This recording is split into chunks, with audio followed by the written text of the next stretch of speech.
Hey everybody, my name is Ben Gromyko. I'm from InterNACHI. That's the International Association of Certified Home Inspectors. We're the leading organization for residential and commercial property inspectors. We train and certify home inspectors all over the world. And we do other things too, like free, live, interactive webinars like this one, where we're going to inspect this house. And if you wanted to attend a future live class, a webinar, go to this URL, nachi.org/webinars.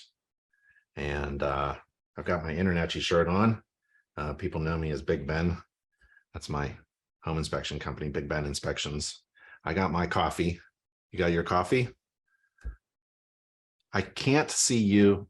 You should be able to see me. I can't hear you. You should be able to hear me. If you wanted to chat with other inspectors, feel free. If you're on the live chat, on the live webinar, there's a chat feature. Say hello, say from where you are.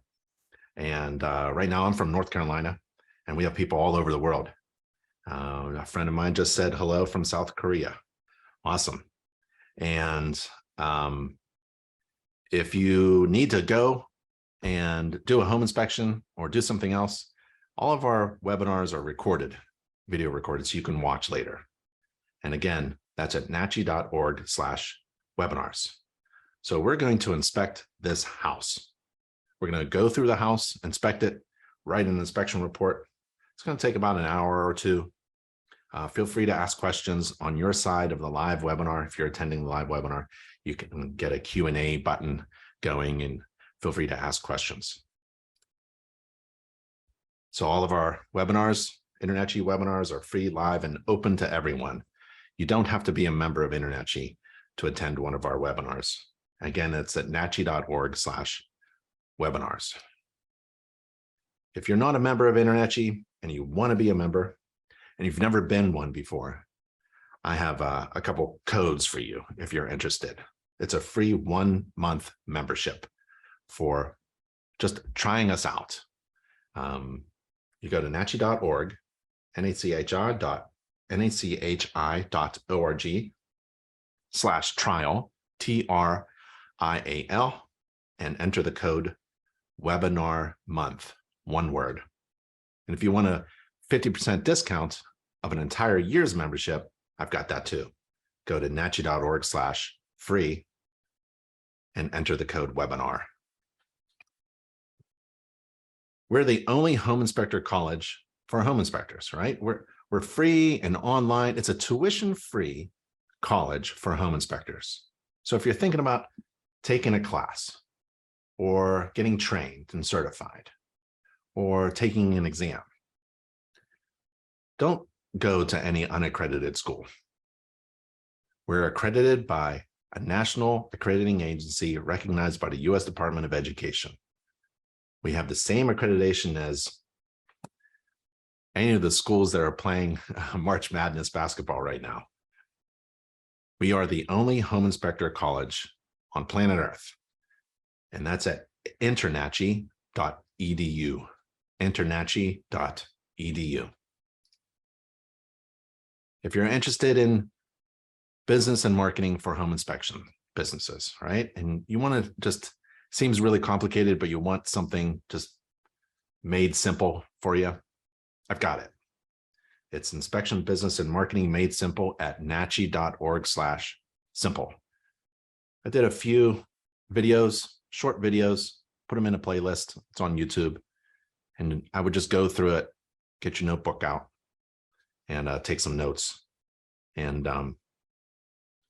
give me a call or an email with any questions that you have about home inspection, business, and marketing. It's a lot of fun for me. One of the things that you need in relation to marketing to be a successful home inspector and to run a successful home inspection business is you got to be online with a good, well-designed, customized home inspection website. And InterNACHI has negotiated with our official vendor for home inspector websites, and that's at inspectorwebsitebuilder.com. Just Google Inspector Website Builder. And that's at nachi.org/website or inspectorwebsitebuilder.com. And they design websites for all of our InterNACHI members. They design websites for only InterNACHI members at an affordable price. Go check them out. But we're here to do a free live class about inspecting this house. I inspected this house and I wrote the inspection report as well. We're going to take a look at that. So let's inspect this house, okay? Again, if you have any questions, feel free to use the Q&A feature. I'm not going to really look at the chat feature anymore. You guys can talk to each other on chat. And I'm not looking at the live YouTube streaming either, but use the Q&A feature, okay? Let's inspect this house. Let's learn how it works. Let's find some problems.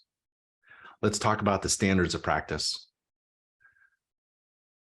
I use inspection software. We can talk about software if you want and how to use it. I've got software on my phone. You can take a look at that. We'll read the report that I wrote. We can talk about how to get trained and certified. I love to talk about home inspection business, home inspection marketing. So just feel free to ask questions. We can talk about anything you want. Let's go through this home inspection. To be successful, you have to manage your time. If you're not managing your time, you're wasting it, right? And you're going to lose money. So what you want to think about is, how efficient are you with your time? If you're managing other inspectors, time management is critical. Managing their time is critical.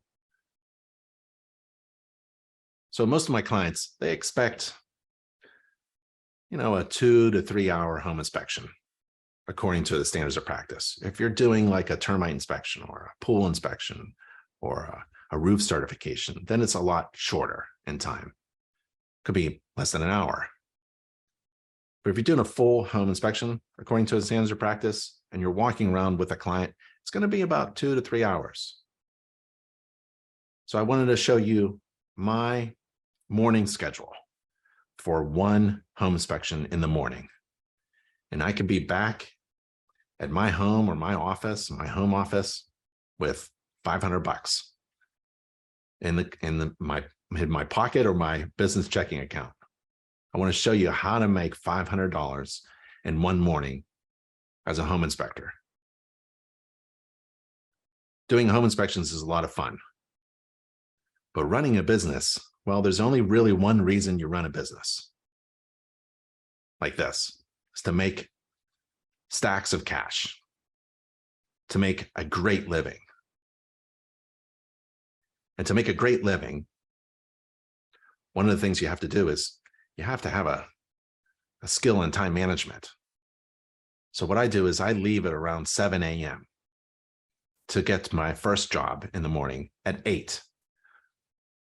Right? And so I'm waking up at 6:30, something like that, prepping my tools, getting dressed, making sure my truck is clean, leave the house at 7, leave early, could be traffic.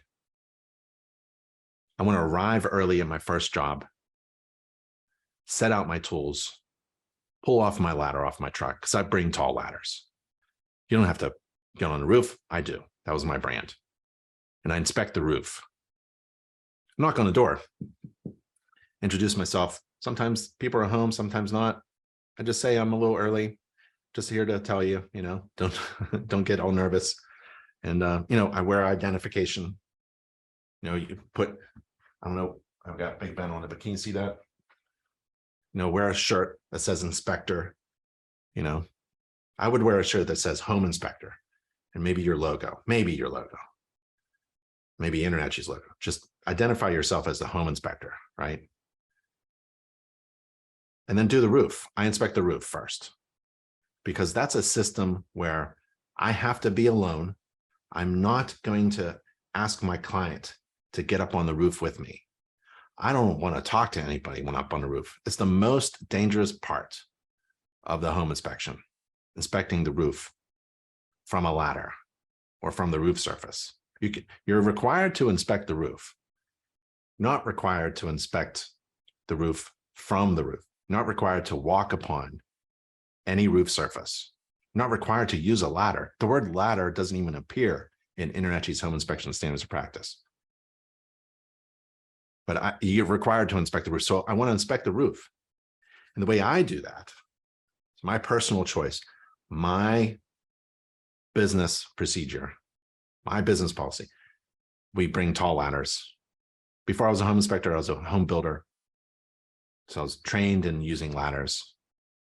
And we went up on the roof. So let's say you inspect the roof in one way or another, from the ground, from a ladder, from another vantage point, from getting up on the roof, or maybe use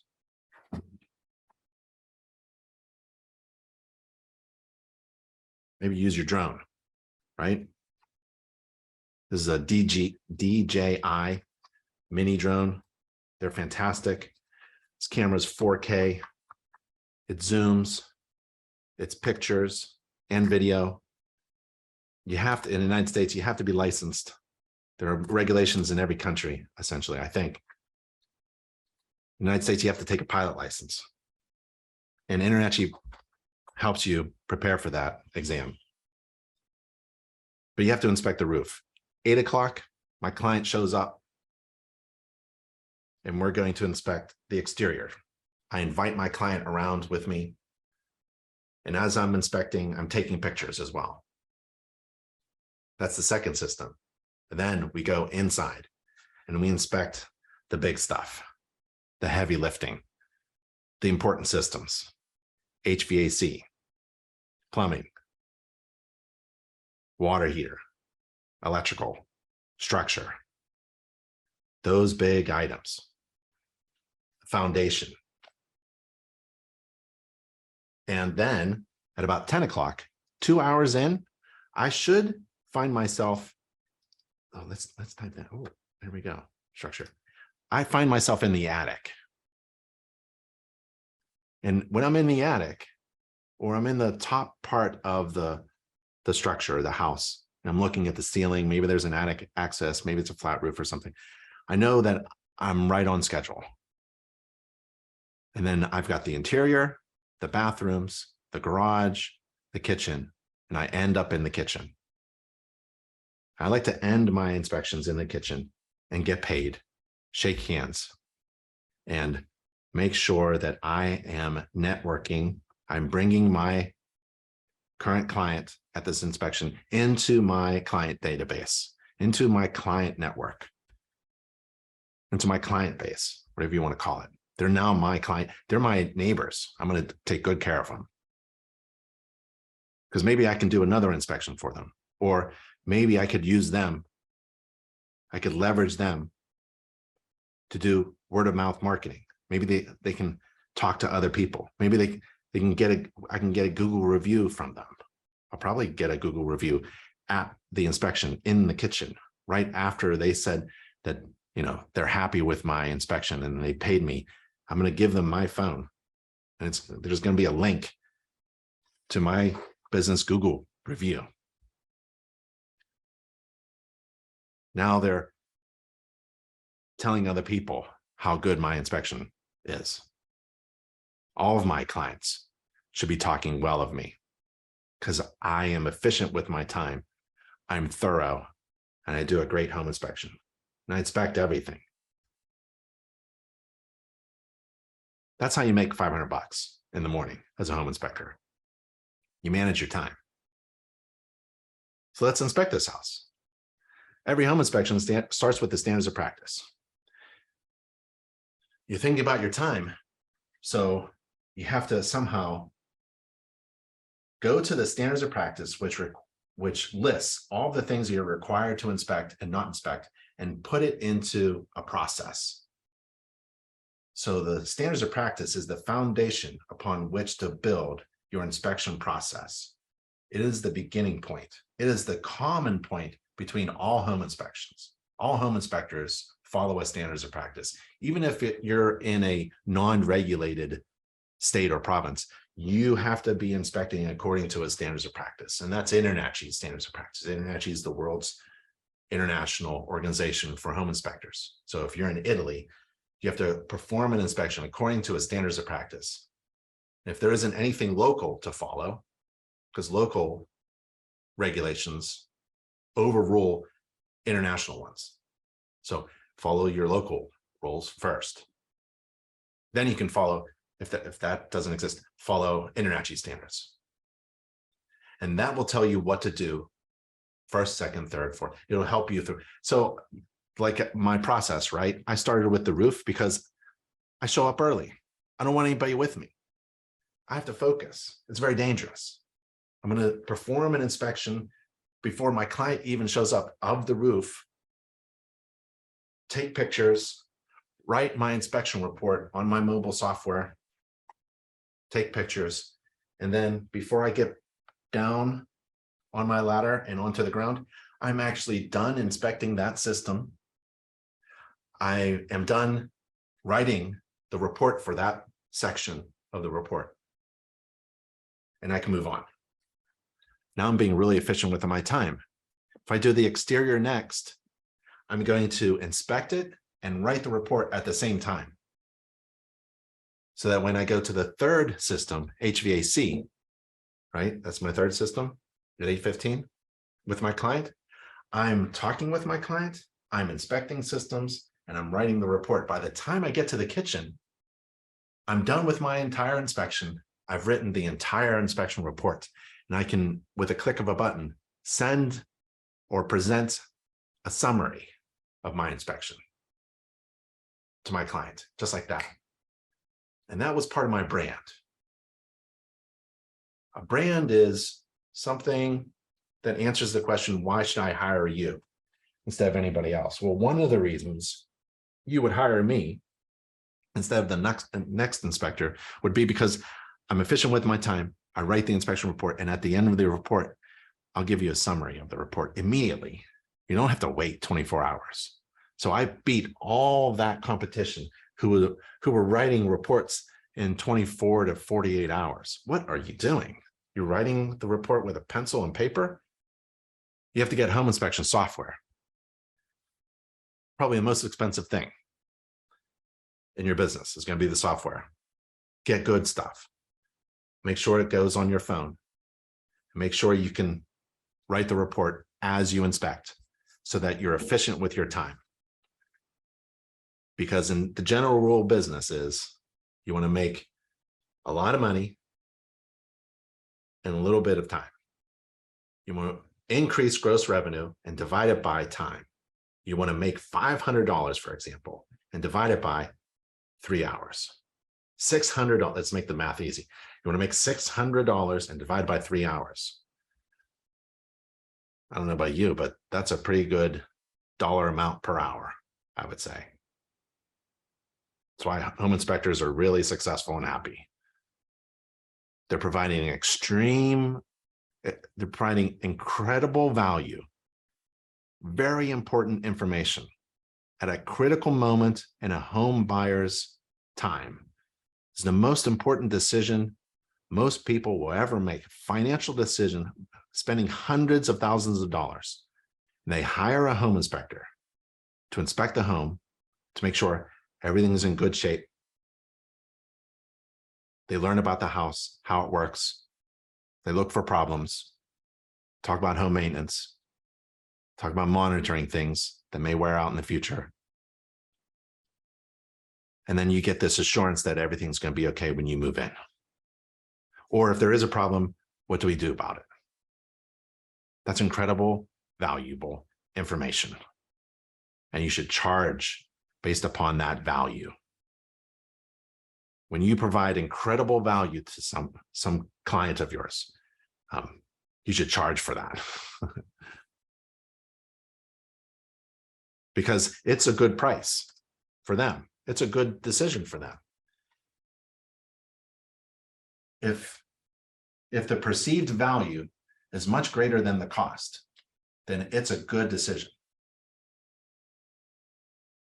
So if the perceived value is incredible for your clients, then the amount of money that you make in this morning schedule here is worth it.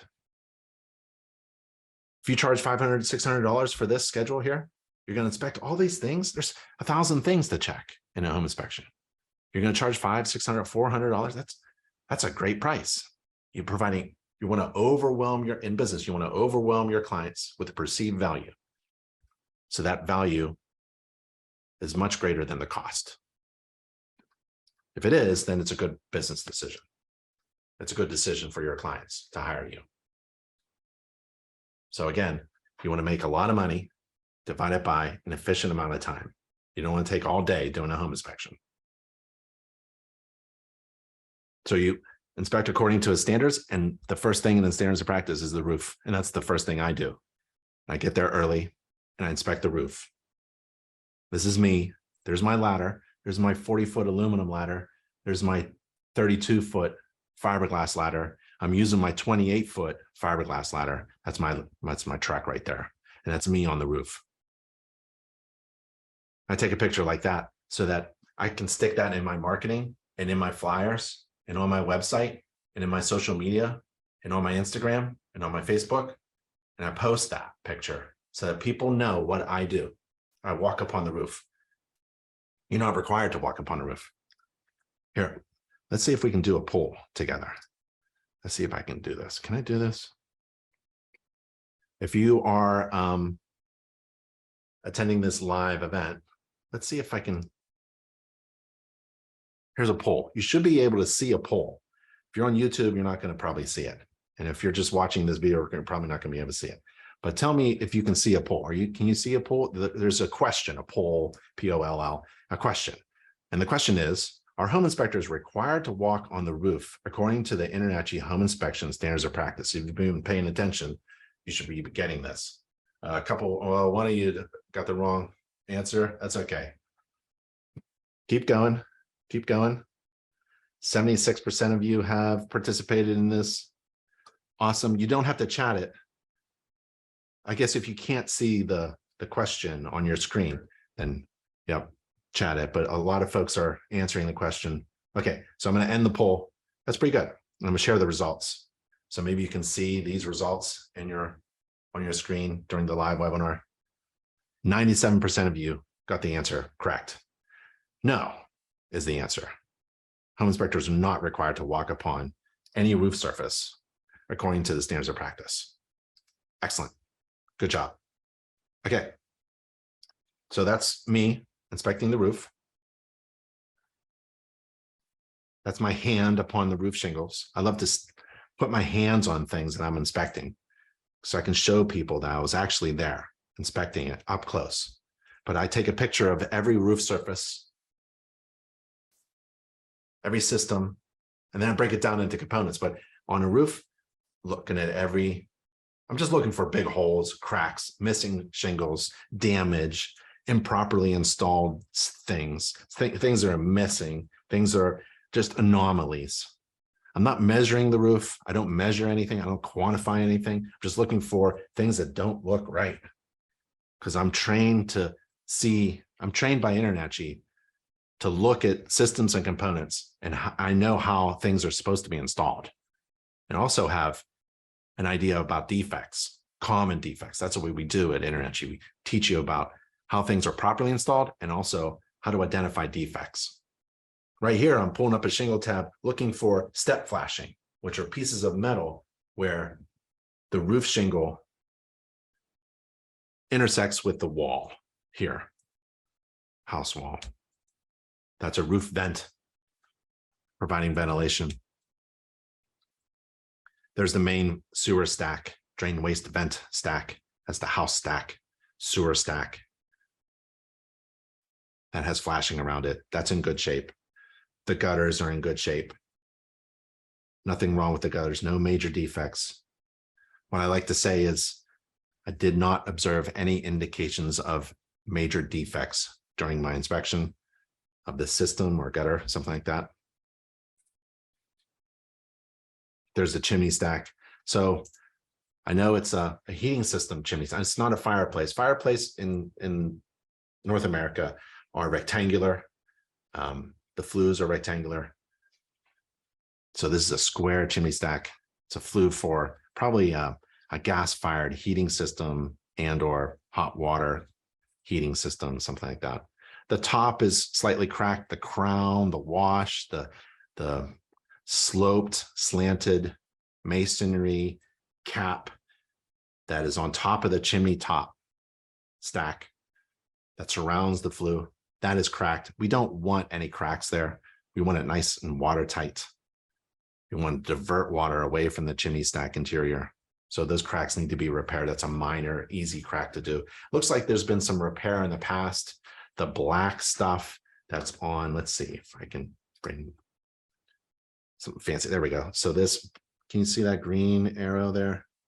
The green circle. So that tar there, that's probably from an old flashing patch that was done there before, maybe excuse me, this is a newer roof.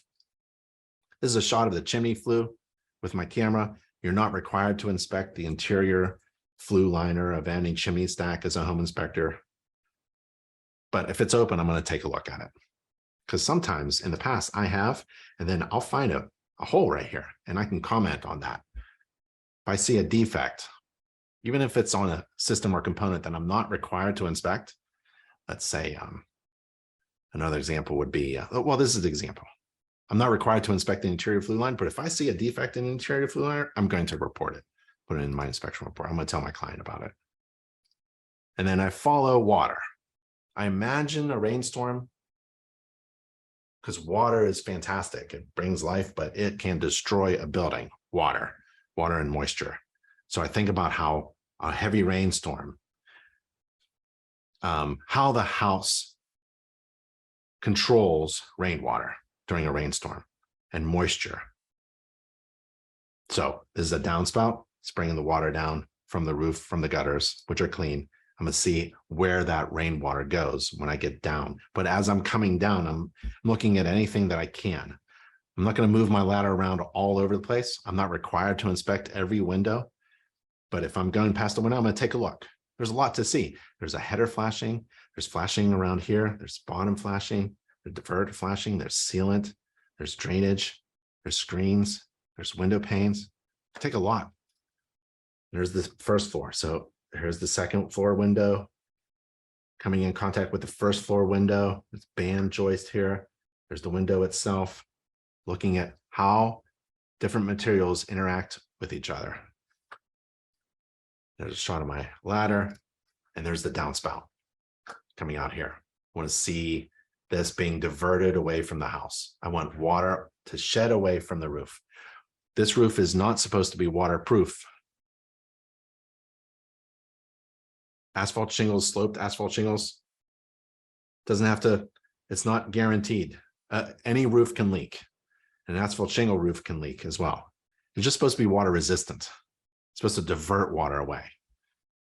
So if you're inspecting a roof, you can't guarantee that it could leak the next day if it rains.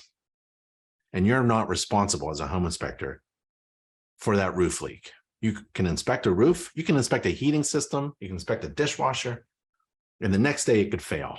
The heating system could fail. The dishwasher could leak. The roof could leak the next day. And as a home inspector, you're not responsible for those things, those future events, no matter how bad they are. You can't predict the future. That's not what a home inspection is. A home inspection isn't a guarantee of future performance.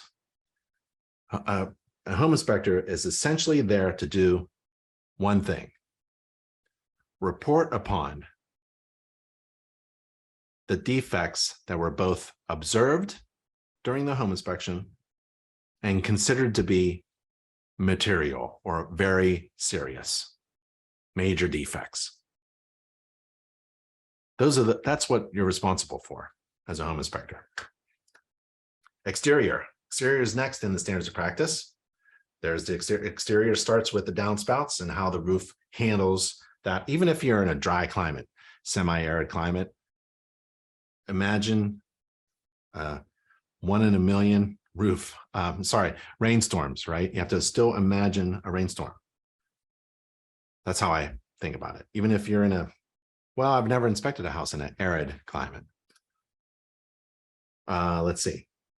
There's the ground sloping away from the house, the downspout discharging roof water away from the house.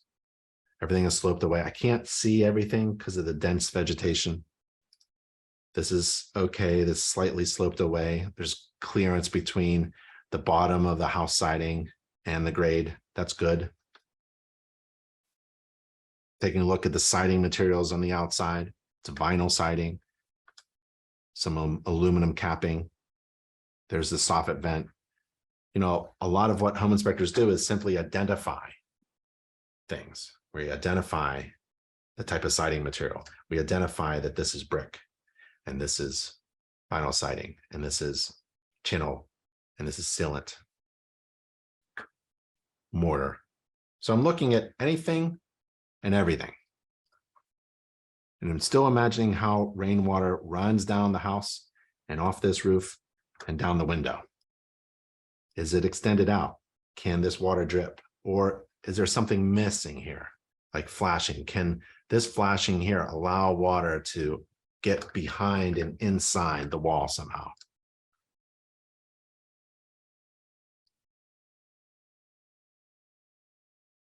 So these are my inspection pictures. Exposed concrete foundation, there's brick wall, and then components that I've come across while I'm inspecting the exterior. So now I've done the roof. I'm on the exterior. My client is walking around with me. I'm taking pictures. I'm talking to my client, answering questions as well. I'm also inspecting. And this looks to me like a dryer exhaust because it has lint in it. It's not a bathroom. It's not a kitchen exhaust. So it's a dryer exhaust, and I don't want this for my client. I want a nice proper hood. This is improper. You don't want something that could clog up the dryer exhaust. So these louvers here could get stuck, and then it could block the exhaust of the dryer. And when dryer exhausts are blocked or restricted in some way, that could cause a fire hazard, a potential fire hazard. So what we want is a nice hood that opens up fully and allows the dryer to exhaust outside. All dryers are required to exhaust outside. Looking for trip hazards, looking at the steps, looking at the front door. The header looks good. The bottom looks good. At the bottom of every window and door, I take a look to see if there's wood rot at the bottom corners, see if there's flashing here, so that the weather stripping is in good shape. I see if the frame of the door is square. Here's a step, a stoop. It's kind of like a flat elevated surface at the front door right here. So you come out and you walk upon this surface, but there's no railing. Now, code, building code, standards say that if this is high enough, there should be a railing, right? So it's 30 inches. So the standard is if this surface here is 30 inches, almost 3 feet, code says you should have a railing. But what if it's 28 inches? Well, that's code says you don't need a railing. But what if you're a home inspector and you're like, you know, my client, she's 75 years old, and I just don't want my client to fall off of this. So I'm not a code inspector. I may make a recommendation or a comment about a railing. You may want a railing here so that when you come out and you lose your balance, maybe, you don't want to fall off into the bushes and onto the ground here. You want something to hold on to, a guard with a handrail or something like that, right? So you're not a code inspector, because code inspectors, the first thing a code inspector is going to do is they're going to take out their measuring tape and measure something. They're going to quantify something, right? They're going to measure it. And if it doesn't meet, well, you don't need a railing. But what about home inspectors? You're not a code inspector, right? You're observing the condition of the home and favoring your clients. Your opinion is supposed to help your client. So don't worry too much about code. If you're taking InterNACHI's courses through the InterNACHI Home Inspector School, the only accredited college for home inspectors, you'll actually be taking courses that are based upon code. We don't talk about code. We talk about being a home inspector because you want to be a home inspector. You want to say things that make sense. Code often doesn't make sense. Code doesn't care really about what your client needs at that time. That's a patch on the concrete. That's a minor thing. Here's a sidewalk. You don't want any trip hazards here. Here's the parking area. Park my truck there. Everything looks good in the parking area. If you get trained by InterNACHI or CCPIA, you can get trained on how to inspect parking areas like this. There's a community, townhouse community, and the parking areas are here, and you can inspect this. Is this safe? Is this according to a standard? How wide are the parking spaces supposed to be? You know, and maybe it's a HOA. Maybe these lines that are kind of worn out, they could be repainted. And who does that? Probably not the seller. It's probably a townhouse community association that takes care of the parking areas. Here's some steps that go up to the front door. This handrail here is not graspable. You can't grab it. It's a big 2x6 laying flat, and you can't grab it, right? Maybe the house was built to code back then, and code back then in 19 whatever, this was okay. But maybe your client, again, maybe your client needs to grab onto something as they are walking up the stairs, and this isn't graspable. Code says it has to be, a handrail is different from a guard. A handrail is something defined as something you grab, and you can't grab anything here. And there's a bunch of steps here, and code says, you have to have 4 risers. There's a tread and a riser, tread and a riser. You have to have 4 of them before code says you're required to have a handrail. Well, you're a home inspector. If your client can't get up 1 riser, 1 step without holding on to someone's hand or a handrail, well, maybe they need a handrail. So you can go beyond code. You have the freedom to comment on code, use codes as a reference, but you can make comments that are in favor of your client so that they can enjoy living in a home that's well suited for them, that's safe for them. Maybe they're buying a home from someone who doesn't need a handrail every step, but they're moving into a home and they need a handrail. See, you're not a code inspector. You're just a home inspector, and that's a fantastic place to be. Fantastic. Oh, forgot to play this video. Yeah, watching the roof is the instructional condition. I do videos too. No missing shingles, nothing cracked or damaged. Remember, my client is not with me. Metal flashing. I don't take my client with me. Side walls of the house next door. There's flashing around the main sewer vent pipe. That's in good shape. There's flashing where the chimney stack is. The chimney stack for the heating system is in good shape. There's some minor hairline cracks. The food looks okay from what I can see above. The ventilation hood there. Kind of ventilation for the eye. And the gutters in the front. It'll be clean. It looks like a good roof.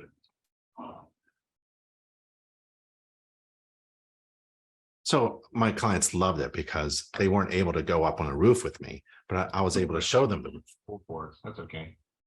Just watch your step off the front stoop. There's no guardrail. Yep. And I take pictures and also video. If my client is not there, I'll take a lot of The video. electric receptacles are protected by a ground fault. That's good. Because people just love to watch videos. So get software that allows you to take pictures and video and incorporate them in your report. Reports are now online. They're in the cloud. So you do your inspection report and it sends it to the cloud. And now you can upload videos right into your inspection report, right? No longer are we writing with our hands and pencil and paper. I used to. Okay, so we're doing the exterior. This is the gas meter. There's gas line going in, sealed up. That's a gas shutoff valve. I want to identify that for my client. It's a pressure regulator. Heating and cooling is next in the standards of practice. Here's the air conditioner unit. Man, that is old. It's older than the roof. The roof has been replaced. The heating system hasn't. Air conditioning hasn't. This is an old one. It's so old that the manufacturing label is worn out. You can't even see any of it. There's the discharge tube from the condensate. Air conditioners, the air handler will produce condensate. It's going to be discharged outside, somehow control that water. Air conditioners, air handlers produce condensate. And we had a whole training class on just how to inspect condensate from an air conditioner. There's the electrical shutoff. I don't like that they have it locked with a twisty thing. That's okay. And there's the, oh, what do we got here? Air conditioner is original to the house, so it's at the end of its life expectancy, but we've got it turning on right now. Sounds good.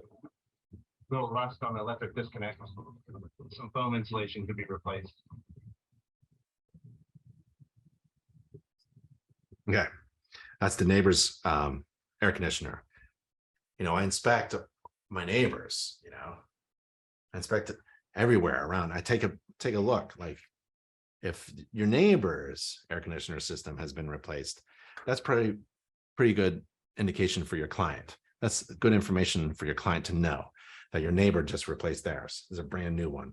So take a look at this one. Take a look at your neighbors. What do you think is going to happen soon, right? Start budgeting to replace your air conditioner.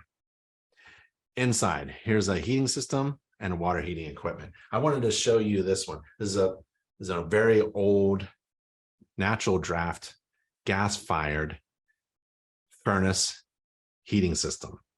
Forced air, right? Natural draft means air goes in through here, through the heat exchanger, and up through the flue. I mean, it's pretty crazy. This is the draft, but this is where the burner is. So this is natural draft.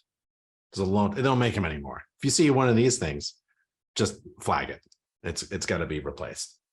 So it's natural gas because I can see the gas meter on the outside that we saw going through the gas valve, shutoff valve. There's the drip, and then the hard line going in. We'll take a look at inside. It's forced air. I can see the ductwork here. So this is the air that returns into the system through an air filter, circulated by a blower fan, heated up, and then cooled off. This is the other side, the back side of the unit. When I have something metal resting on a concrete floor, I like to look for rust on the bottom. This is the air conditioner, air handler, interior coil that produces condensate. I want service tags from recent service. If it hasn't been serviced and cleaned within the past year, I put that in a report as a recommendation. We touched the refrigerant line on the outside, which is all worn out. This is the insulated suction line, refrigerant line for the interior coil. Here is the liquid line. It circulates. When it's on, the suction line should be cool to the touch. And it's cooled because that's the refrigerant in there, and it's insulated so that it retains that energy, doesn't release it, doesn't absorb heat, essentially. And also condensate is produced. And there's the condensate drain. So there's a tray underneath the coil of the air conditioner. This is above the heating system. We don't want condensate water to drain on top of a heating system. That's bad. So we collect it and we drain it down into a pump. And that pump then discharges outside. We saw that tube on the outside. And there it is there. So we know that's working. Ideally, we want this tube to be discharging far away from the house. There's an electrical receptacle right next to the heating system and cooling system. The pump, some pump is plugged in. There's a service switch there. You hit the service switch in order to get to the air filter, which is blown by the blower fan. So there's the return ductwork through the air filter. This is how you would explain how systems work to your client, right? This is how I think. If I can explain how a heating cooling system works, then that's my job. I'm supposed to educate my clients on how things work, how to maintain them, maybe how to save energy, how to keep things safe. So air is returning through, you got to change that air filter. How do you change it? You turn the system off, you open up the bottom panel, you get to the air filter, change it every 30 days or so. This system is so old. It is, it's dated, but if you didn't know how to date a heating or cooling system, here's this organization I found online. I have no idea who runs it. It's called building-center.org. If you go there, you can type in the serial number of heating systems and find out when that heating system was actually manufactured. That's not required as a home inspector according to the standards of practice, but good information. There's a shutoff valve, gas shutoff valve. There's the pilot light mechanism, the gas valve. There's the burners of the heating system, right? And the pilot. It's a very old heating system. And there's natural draft. There's the flue, and it goes into it makes a bend and it goes into the chimney stack that we saw. So this is the flue connection pipe from the heating system. This is from the hot water tank going into the chimney that we saw from the outside. Remember, we took a shot of the flue from the top. Well, now I've got a pretty good idea. I can see what's entering the chimney. I can see that from the chimney from the top. Here's the blower fan.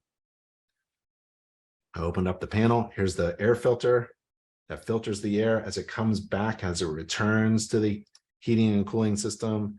And this needs to be installed properly. This was installed backwards. That's okay. But there's a little arrow on these types of low efficiency, cheap, disposable air filters.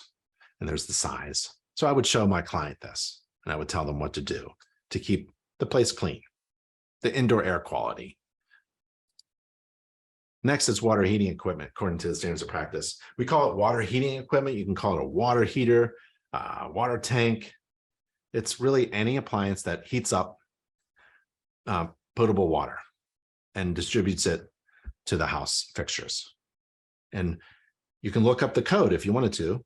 2021 IRC, Chapter 28, International Residential Code, Chapter 28. It talks about water heating equipment. And you can learn a lot from code about all the systems and components. So this is I consider this as a system, water heating equipment, the water tank, and it's filled with a bunch of components. And you simply identify the components. So when I inspect, I think of systems, and then I go in closer and I check every component of that system. So here's the gas shutoff valve. Here's the temperature regulator dial. Here's the flue pipe going into the chimney stack. There's the cold water supply coming in, a water shutoff valve. There's a hot water coming out. There's the temperature pressure relief valve, TPR valve, extended to the floor. The bottom of the tank, it's not rusted. So that's good. It's not leaking. So it's in good shape. That was it. You can also get the size from the manufacturing label and other things. It's a small little 40-gallon hot water tank. It's about right. Next is plumbing. I'm being efficient with my time. And I just finished that section in my inspection report. That's all. I inspected it. I wrote about it. I took pictures, video. I'm done. I'm moving on. I'm doing well. And my client is learning a lot about the sewer system. For example, this is made out of cast iron and copper. The copper line, that looks like a toilet flange right there. And the sewer goes out through the foundation underground. And I take a look to see if anything's leaking. I don't see anything leaking. That's good. There's a copper pipe from the toilets. There's a copper pipe, standing pipe from the laundry and the laundry discharge there. There's an outdoor water faucet that I didn't see when I was outside. So I remember this inspection. I told my client, we should have a hose bib, a water faucet, a hose faucet on the outside somewhere. I think they put one in. That's kind of odd. Now, I put it in my report, like something you can maybe consider installing, I couldn't see it because I couldn't see it. It was buried under dense vegetation. Do you remember that vegetation bush there? It was there, but I couldn't see it. Am I responsible as a home inspector for things I can't see? No. What if it's a defect? What if it's a defect and I can't see it during a home inspection? Am I responsible for defects that I can't see during a home inspection? No. Am I responsible for defects that I don't observe during a home inspection? No. If I was doing a home inspection right now and there was a defect above my head and I don't observe it, it won't be in the report. If I look up and I see that but I don't consider it a major problem. I see it, but it's no big deal. It won't be in the report. What's required of a home inspector is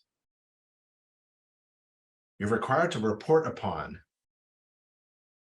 things that you both observe, see it during the inspection, and you deem it or consider it, you identify it, you would describe it as a material defect, a really serious defect, something that will have an adverse impact on the value of the home or put someone's life in danger. Those kind of defects, if you see them, it should be in the report. But this thing, I didn't even see this thing. So I went back into my software on the exterior and I took out that comment about a missing hose bib. Boop, took it out. There it is. It's somewhere there. Right? And that's a water shutoff valve.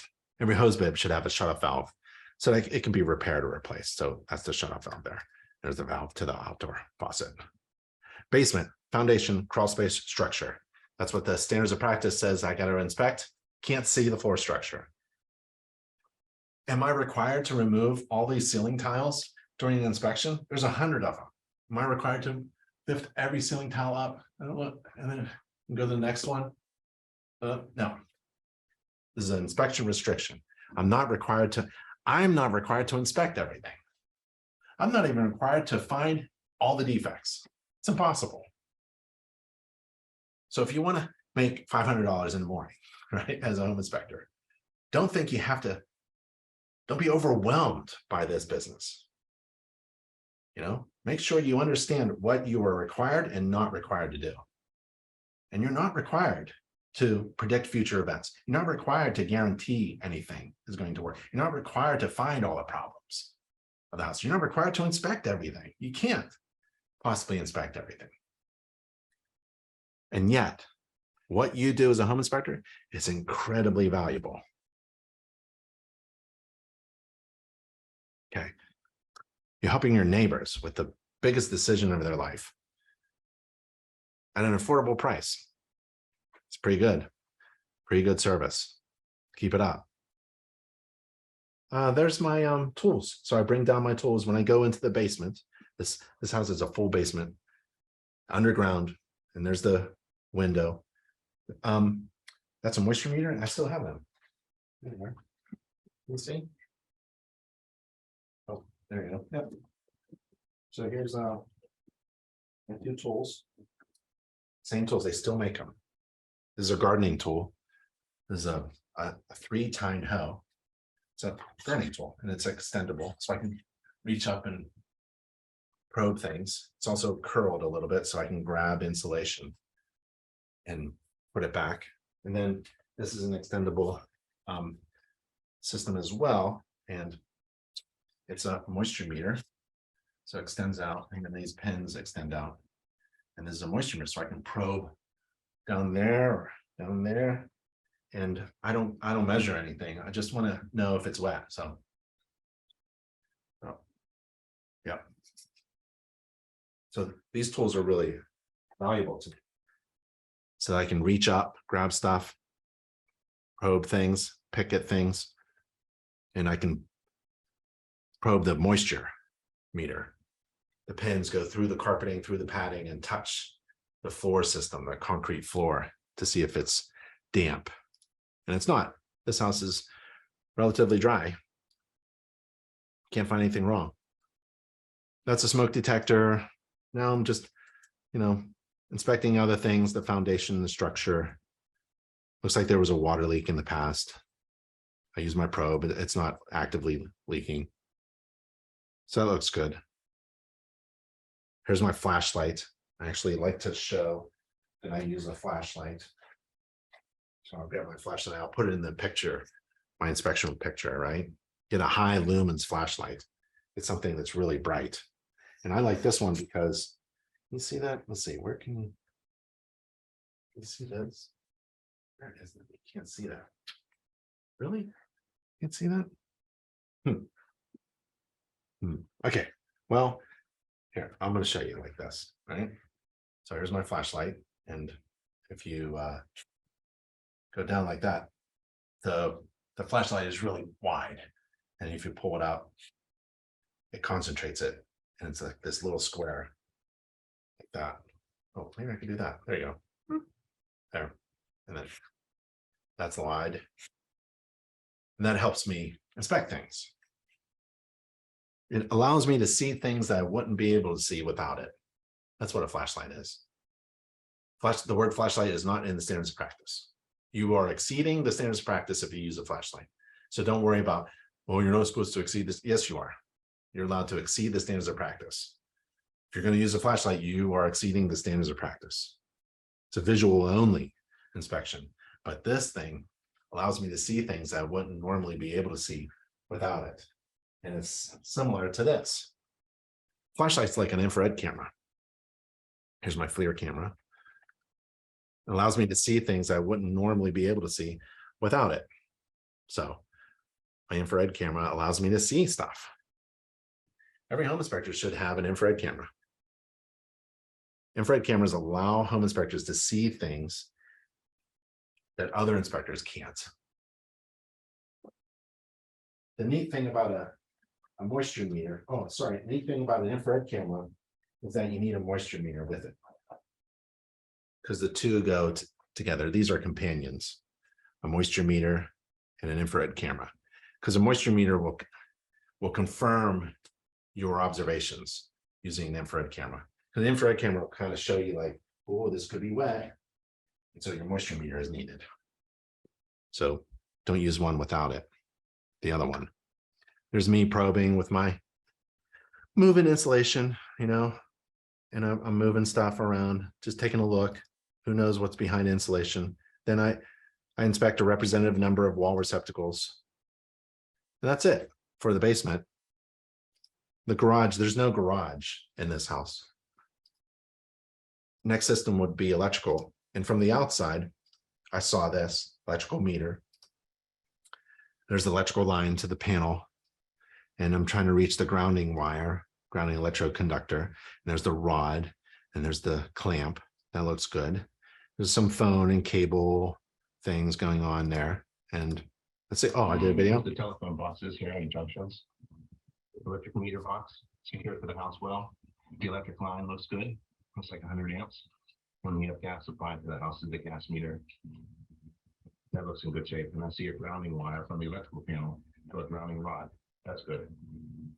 Yeah. And there's the electrical panel. One finger means 100 amps. Two fingers means 200 amps. 1.5 is 150 amps. That's the main disconnect. I identify that for my clients to shut off in an emergency all the electricity to the house. You have some room for additional breakers, and there's some breakers in there, and they're labeled. They're not labeled. So every breaker should be identified specifically. And so that's an improvement. It's not a major thing. I'm not jumping up and down about it. I can't get the panel off. I like to take the electrical panel off, but this like trim board here is in the way. So I like to, there's like this thing, there's the bolt on the dead front cover, and I can't get to it. So I'm going to take this trim board off, and now I can access it, right? I remove this trim board. Now I can access the panel. So there was a bit of an inspection restriction there. And there's the inside of the electrical panel. You're not required to remove the dead front cover off of the electrical panel. But I like to. It's dangerous. Don't do it. It's not required. I don't recommend it. But some inspectors do. And what I want to do is I want to see the gauge of the wire according to the size of the breaker. I don't want a really big fat breaker on a thin gauge wire. That's an ampacity problem, overfusing. It's too big of a breaker on a small wire. It would cause melting and arcing and overheating and all that good stuff. We don't want that. Looks in pretty good shape. Grounding, grounding and bonding, neutrals. If you take the InterNACHI residential electrical course, we talk about grounding and bonding. It's probably one of the weak areas of home inspectors. We're not too good with electrical, but InterNACHI has really good courses, free online from the Home Inspector College. Don't take an unaccredited course. Some inspectors bring extra dead front cover fasteners, bolts. Got to get the right ones with the flat heads. So let's see, there's another poll. Let's see, let's do another one, shall we? Let's see, electrical panel. Here it is. So folks, if you are attending the live class, you can answer this question. And the question is, or you can chat the answer if you want. Are home inspectors required to remove the electrical panel's dead front cover according to InterNACHI's home inspection standards of practice? So you're doing well. I know that there's a state standards of practice that requires home inspectors to walk the roof. And someone told me there's one that requires you to remove the dead front, but I'm not talking about that. I'm talking about InterNACHI's home inspection standards of practice. Are you required to remove the electrical panels dead front cover? All right, a lot of you are participating. Let's end the poll. Let's check it out. Let's share the results. And there's the results. 94% of you said no, which is correct. Good job. Glenn just asked, when using, let's stop sharing. Good job on the poll. You're not required to remove the dead front cover of the electrical panel. When using a moisture meter, are there certain areas you'll probe more than others or randomly spot check? I will, there are certain areas. I'm not going to inspect everything. I will inspect things that may indicate a prior leak. So if I see a ceiling panel with watermarks, I'm going to grab my infrared camera and moisture meter and use both to see if it's active, right? And then if there's an indicator, an indication, an anomaly, something telling me visually that there's something that could have happened in the past here, why don't we probe this? I'll inspect that area. And also corners, the bottom corner of things. In the basement, if I'm underground, I'm going into the corners and along the perimeter, the exterior perimeter. And I'm going to probe with this around the entire exterior perimeter. If there's a deck and there's indications of flashing problems on the outside where the deck is attached to the house, it's called the ledger flashing. I may use this, or at least use the other thing, my gardening tool, to get in there to see if I can find something, right? Any indications of dry, a past water leak, even if they're dry, I'm going to probe it with this. I'm going to take a look at it with the infrared camera as well. I would use a moisture meter if you want to probe around where the shower meets the tub, or where the tub meets the floor in the corners. That's a good name. Around the base of a toilet. That's a good one. Inside a cabinet underneath the sink. That's a good one for a moisture meter. That's about it.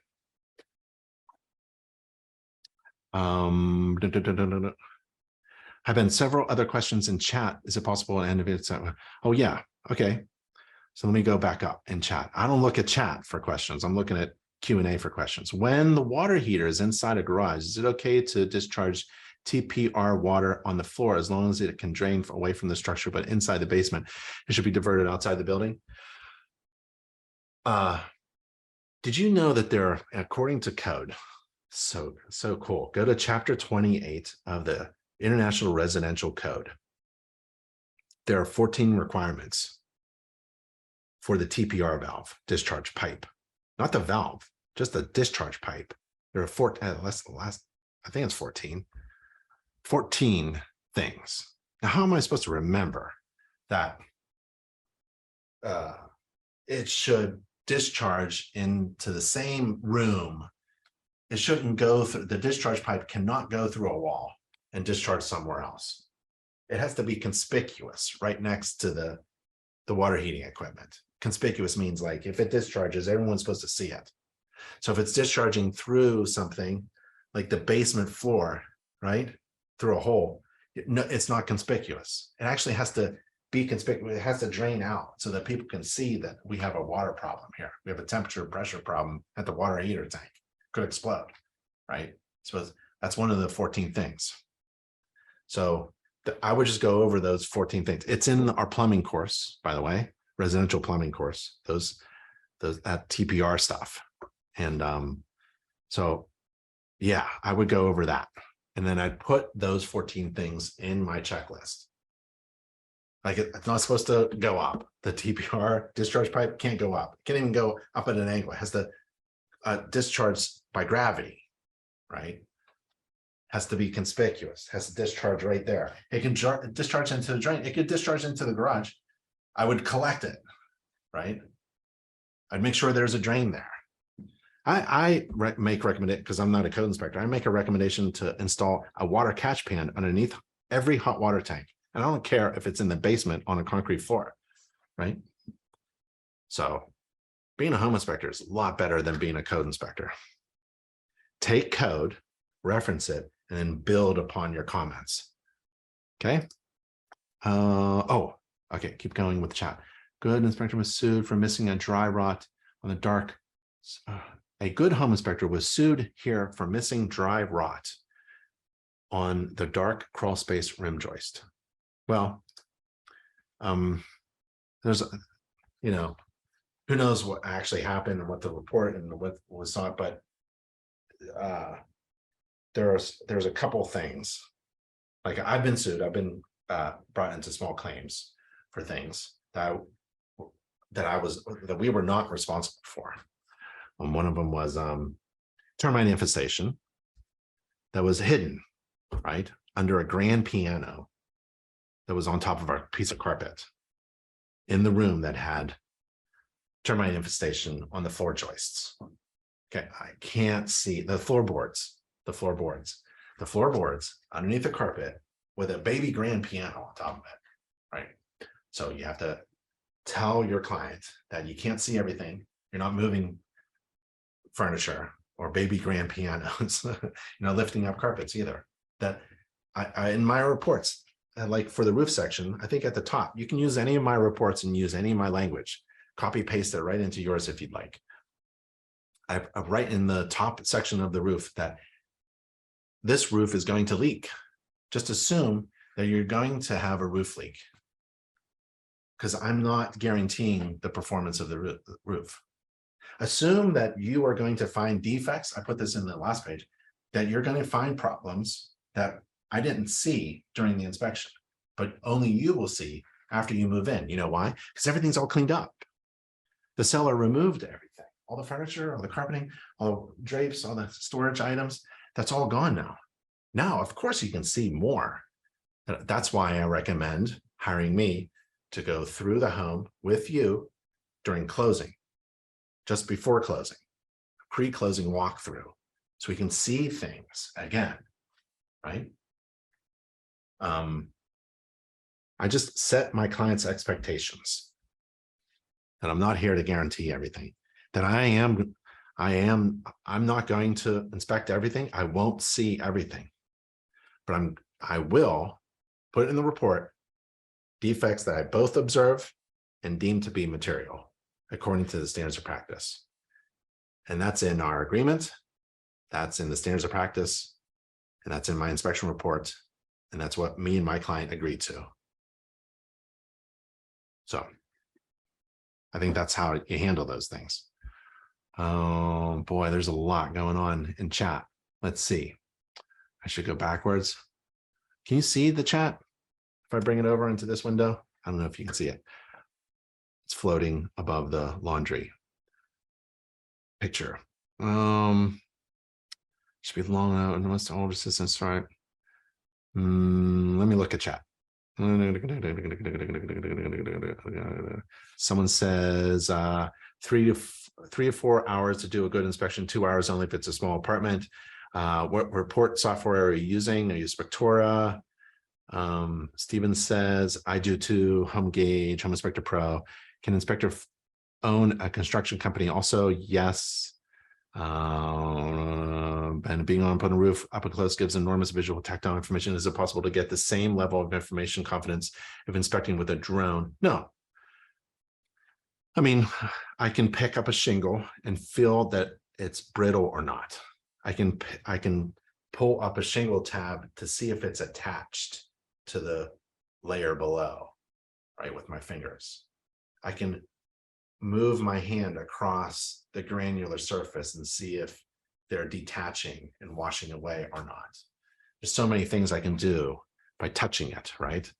I can step on the roof deck and hear if the plywood decking is cracking, if delaminating under my feet or not. I can feel, so there's a lot of things you can do with a drone that I can't do, a lot quicker too.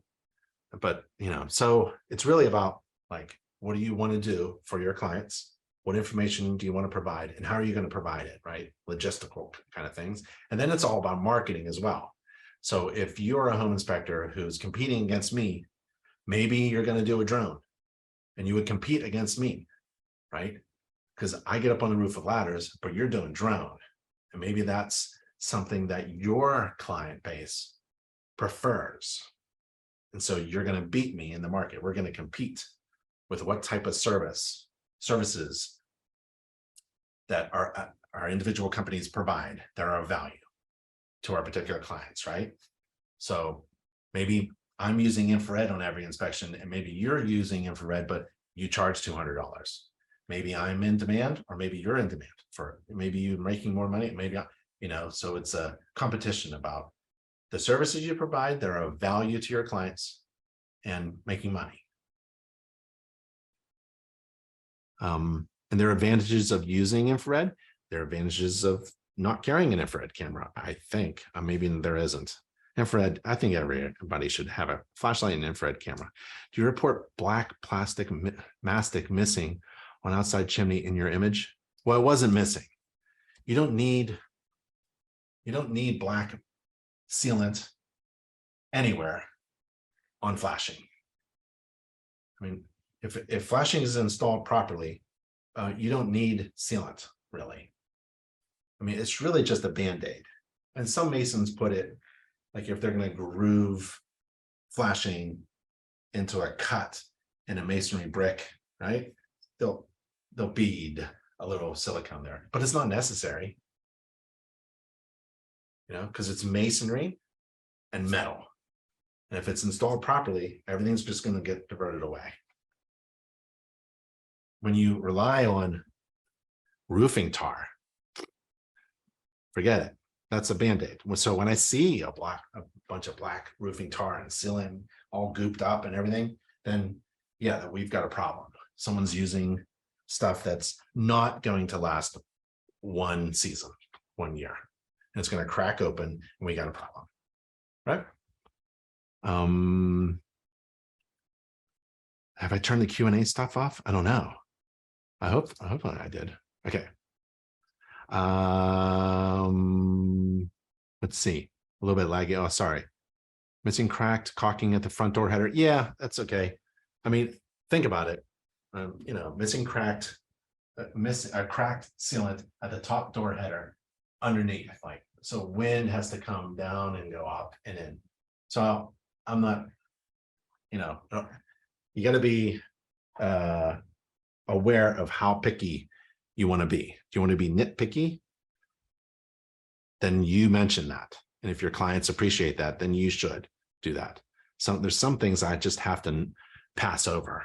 Stains is another thing, scratches on the front door. I could have commented on the patch, the poor patch, the masonry patch on the front concrete stoop. Doesn't even look good, right? It's aesthetically bad. And the patch is probably just going to fall off in the next year, right? But how picky do I want to be? So also, if there's a child in the home and needs a railing for surface, yes. Now remember, there's a difference between handrail and guard. In code, we used to call them the same thing, right? Handrail, guardrail, but now it's handrail. It's defined as anything that's graspable, handrail. That's what you grasp. And a guard is that which it's a barrier to prevent you from falling off. Okay. Don't use guardrail, use guard and handrail. Sometimes those two are together. We can't go through unauthorized property in my area, neighbor's yard. We can't go on an unauthorized property in my area. Well, if you're on a public sidewalk, street, parking area, yard, common yard, you can take a picture of something. and put it in the report. Just don't, disclose confidential information like someone's address or something. I don't know manual systems. I'm looking at the text. I please use questions. They are designed for the floor, required. Okay, I think I'm done with chat. Okay, if you have a question, use the Q&A feature, please. It's just so much easier for everybody. Let's see, this is the laundry.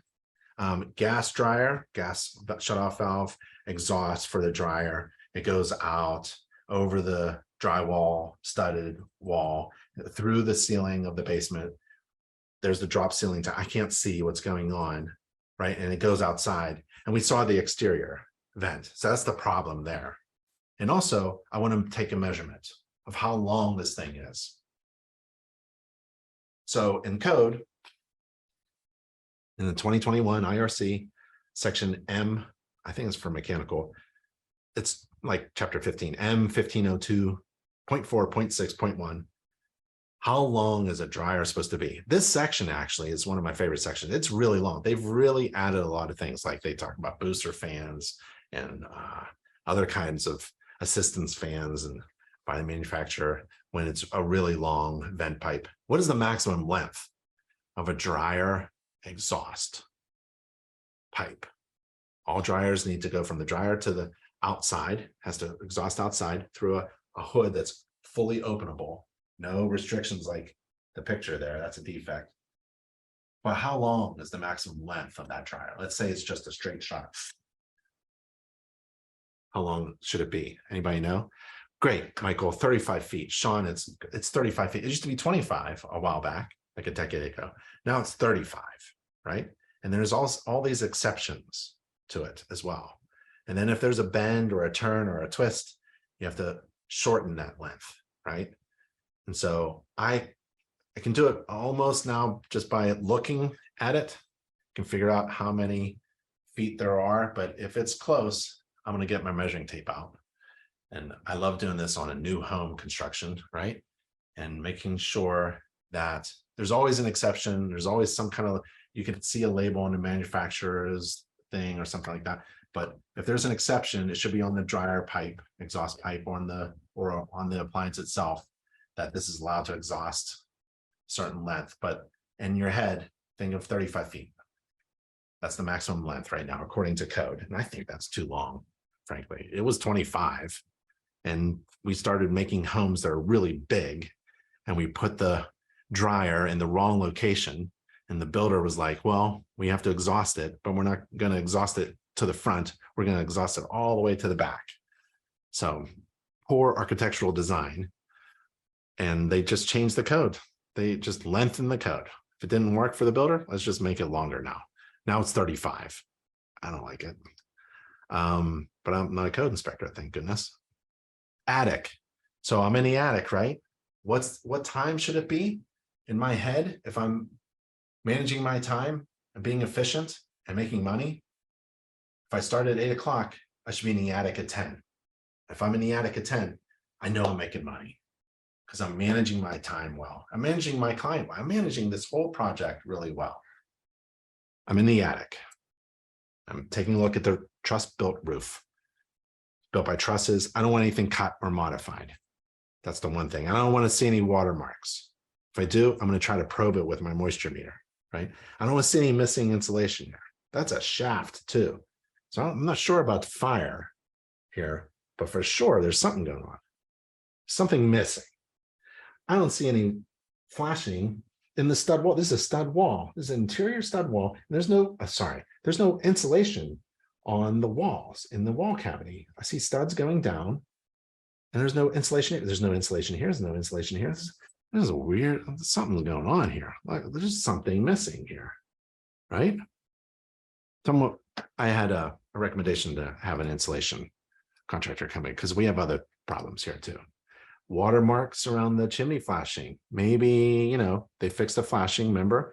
They tore out all that goopy tar. They installed the flashing properly around the chimney stack and the new layer of shingles. So I think we're okay there, but I'm going to make it as a monitoring recommended because any roof can leak. Here's the bathroom, second floor bathroom exhaust. all exhausts, kitchen, dryer, all mechanical exhausts. Bathroom, it should exhaust outside. And outside doesn't mean in the attic. And it doesn't mean in the attic insulation either. It means in the attic. I mean, it means outside. Outside means outside. That's what code says. And code says outside. It has to go to the exterior. It has to terminate to the outdoor air outside of the building. So this is just dumping moist, warm air into the attic. And so it wasn't exhausting. It was probably just dumping right into the insulation, exhausting right in there. So they moved the insulation away. Great. That's not energy efficient, right? This is an easy fix. A couple other things with the electrical too could be fixed there. So this is truss built, right? Made by 2x4s fastened together. This is a 2x4 stud, and I can see half of it. Where's all the insulation? That means this insulation is about 1.5 inches thick. Where's all the insulation? I bet the heating and cooling, the cost of heating and cooling this house are outrageous. I bet the second floor is a different climate zone than the rest of the house. There's no insulation here. They're missing insulation. I think they were I think people have been storing things up here. I don't think this is mouse compacting the insulation. I think not a lot of insulation was initially installed in this older home, right? Probably the standard was 6-8 inches or something. Now it's like, you need over a foot. And people were storing stuff up here, I bet. That's a 2x4 stud there, exposed. So I can see 3 inches of that. There's very little insulation at all. A lot of missing insulation, and you're not supposed to do that. So that they do this, homeowners cut into the truss, and this is the top part of the truss. And they put the electrical wire there so that they can put a piece of wood down for storage. So that's what was going on. So we have problems here. We have a structural problem, and we have previous activity in the attic that compressed all the insulation down to nothing. The attic access panel is not insulated, right? So that's my ladder. And I always put down a picnic blanket so I can put my ladder that gets into the attic on something that's going to catch maybe some insulation and keep things clean. Bathroom. There's 2 bathrooms in this house. Full bathroom upstairs. This is a small little townhouse. Second floor bathroom and there's a first floor half bath. And basically I flush everything and run everything and try to make something leak while I'm there. And if I can make a leak, great. If I can't, that's okay. So take a look at that. It's an S trap. Everybody gets all excited over S traps because they gurgle. It's an easy swap out for a P trap. Shouldn't have an S trap, P trap. GFCI protection. First floor bathroom, same thing. Flush the toilet, run the sink, look for leaks. GFCI protection. Interior. Now I'm moving through the house. I'm working my way to the kitchen. The interior is pretty easy because all I do is representative number of electrical receptacles, representative number of doors, representative number of windows, walls, ceilings, floors, things like that. Ceiling fans, taking a look at everything, steps, stoops, ceilings. You know, one of the tricks is, you know, if this is the bathroom area, use your infrared camera and scan the ceiling below the second floor bathroom, right?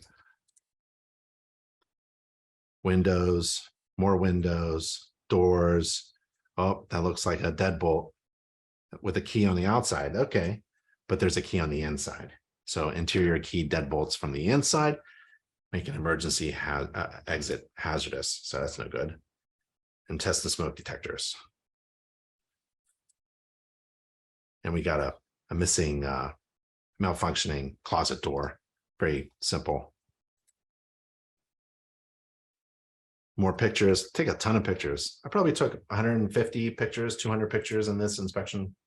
Maybe 40 of them appeared in my report. This window here does not stay up. It's a guillotine. So you want to fix that. And I'm in the kitchen. I'm feeling really good. Did a great service, did a great job. I'm going to do the kitchen. wrap things up, click a button to do a summary. I can even do, if I was putting pictures and videos in while I was inspecting, I can even do the entire report right then and there. Run water at the sink, the dish sprayer, garbage disposal, drain, supply. There's a dishwasher, run a short cycle. What if the dishwasher leaks on the floor while I'm standing there? That's fantastic. That's one of the best things that can happen to me as a home inspector is I turn on the dishwasher and it leaks all over the floor. That is absolutely, it's happened to me. It's fantastic. You know what I do? I take a picture of it and put it in a report. I didn't break anything. I'm here to find problems. And if it happens to leak or break or fall apart or something like that. Now, if I find my klutz, I'm a big fella and I knock something off of a shelf or something and it crashes, I'm going to take full responsibility for that. But like an appliance that leaks and it's not supposed to leak during an inspection and it leaks, yeah, that is something that's going to be in the report. I'm not buying a new dishwasher. I'm doing my job. That's what I'm supposed to do. So there's the gas burners of the old gas stove. It's not attached. It doesn't have a safety anti-tip device, but I turn on the oven, turn on the stove, turn it back off, looking at the cabinets, making sure that they are secure to the wall and the countertop. The floor is very old. It's got scratches and things like that. Again, this is all cosmetic. My client may want me to comment on the blemishes. I may or may not. I'm not required to. And the fan, this fan is just recirculating. It doesn't go outside like it's supposed to. An infrared, this is like an infrared shot. This isn't from this property. It's from a previous one. But like I saw this, like it was a patched up area. Like, oh, there was a leak in the past and they patched it up. That's nice. But if you take a look at it with an infrared, it's still wet, right? Can't tell that from here. It's still wet. Yeah. What were they doing? Like they patched the drywall and didn't fix the leak. They patched the drywall, didn't fix the leak. That's what you get for an infrared camera, right? That infrared shot tells me they patched the drywall and didn't fix the leak. If you look at that as a home inspector or a real estate agent or an occupant or a new home buyer, that looks like, oh, yeah, that looks okay. It wasn't patched very well, but everything's okay. That's why I carry an infrared camera. You see things that you wouldn't normally be able to see without it. Here's a summary. I give a summary report, 1.5 page report, no big deal, no pictures, just things that are major. Correction and further evaluation is recommended, right? And I tell my client, read the full report. Most people don't. There's my inspection report, table of contents. What really matters in a home inspection is like page 3. What really matters are major defects, things that may lead to major defects, things that may hinder your ability to finance, and safety hazards. That's what really matters during a home inspection. I'm trying to set my clients' expectations about what a home inspection is when a home inspection isn't. Am I supposed to find dry rot everywhere? No. If I don't see it, I can't report upon it. A little compliance statement, like I'm certified and trained and I'm going to do these things. And I use these phrases like monitoring recommended, improvement and repair recommended, correction and further evaluation recommended in my inspection report. And that's what these things mean. And in my report, things are black text on white, blue for headers, and anything that's red means it should be fixed or monitored or evaluated further. Like circulating fan is making a rumbling, wobbling noise. Correction and further evaluation is recommended. That's in red and it's in caps. So nobody can say, well, I was confused. You used green colored font. I didn't know green meant bad. Everybody knows red is bad. So that's my recommendation. If you're going to put anything bad in the report, make it red, capitalized, bolded, italicized. You could just say, Your Honor, like, I don't know what else I could have done in the report. Like, I'm trying to get their attention. Okay. So I don't throw every picture in the report, but a lot of them are in there. And people like pictures. People like video as well. We saw the videos. So this is my inspection report. I'm not going to read the whole thing, but feel free to email me. I'll make sure that this report is available for you. You can copy paste how I write things, like for here, up here is the structural basement section, and it says, we're not structural engineers. Feel free to hire one before closing to consult with and address concerns you have with the property. Even if I don't identify structural major defects, go ahead and hire a structural engineer if you want. We inspect these things by probing a representative number of structural components where deterioration is suspected or where clear indications of possible deterioration exist. I'm not inspecting everything, and probing is not required when I think it might damage the property. So those things, you may want to throw that in the inspection report to set your client's expectations about what a home inspection is and is not. There's pictures of the laundry. There's the kitchen. There's that window that keeps falling, right? Won't stay up. And here's our client here. Little thing with our clients who don't show up at the inspection. We prefer to have our clients represented during the inspection. A few reasons. We can answer all of your questions and address all your concerns as they come up. But if they're not there, then we can't do that. If you're there, we can. If you're not there, we can both see the condition of the property at the same time in the inspection. So if you're there with me, we can both see what is going on.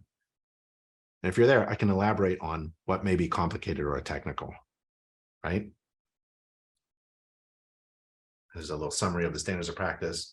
Illustrations make the quality of your inspection report gets boosted by really good illustrations. And you can get these illustrations from InterNACHI's gallery of inspection images and illustrations. You can have them in Spanish as well. So that's in my inspection report. And then there's a conclusion and walkthrough. Ideally, we would schedule a pre-closing walkthrough when we're scheduling a home inspection. So you schedule 2 inspections. And then you can also schedule a yearly home maintenance checkup inspection. There's 3 inspections you could possibly schedule at one time, right? The home inspection, and then ancillary services. That's how you increase gross revenue. One of the best ways to increase gross revenue is offer additional services like a home inspection and a radon test, and pool inspection or something, right? And then schedule the pre-closing walkthrough. Maybe it's free, maybe it's $50, and then a 1-year home maintenance checkup. See how things are going after a year. You want to help your neighbors keep their homes in good shape. And this is what we do in the last page. And then we leave a letter for every homeowner or occupant saying we wore indoor only shoes. We try to put things back where they were. If you have any problems, just give us a call and things like that. I can see you guys are chatting. That's really good.